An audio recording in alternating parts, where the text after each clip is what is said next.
ঝিনাইদহের মহেশপুরে বিএনপির সদস্য সংগ্রহ ও নবায়ন কর্মসূচি শুরু। সুলতান আল এনামের ভিডিওচিত্রে বিস্তারিত। ঝিনাইদহের মহেশপুরে বাংলাদেশ জাতীয়তাবাদী দল বিএনপির নতুন সদস্য সংগ্রহ ও নবায়ন কর্মসূচির উদ্বোধন করা হয়েছে। শনিবার দুপুরে মহেশপুর উপজেলা পরিষদ মিলনায়তনে এই কর্মসূচির উদ্বোধন করেন কেন্দ্রীয় ছাত্রদলের সাবেক সহ সভাপতি তারিকুজ্জামান তারেক।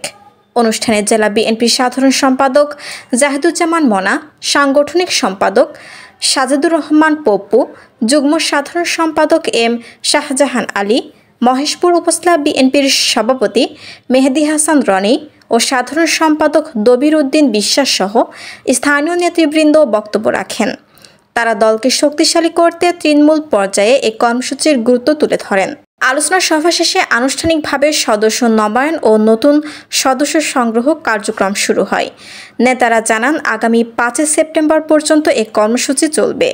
নবায়নের পাশাপাশি নতুন প্রায় ৪০,০০০ সদস্য সংগ্রহের লক্ষ্য নির্ধারণ করা হয়েছে, যা দলের সাংগঠনিক কাঠামোকে আরও সুদৃঢ় করবে। শিলা আক্তার, সবুজ বাংলা টিভি, ঝিনাইদহ।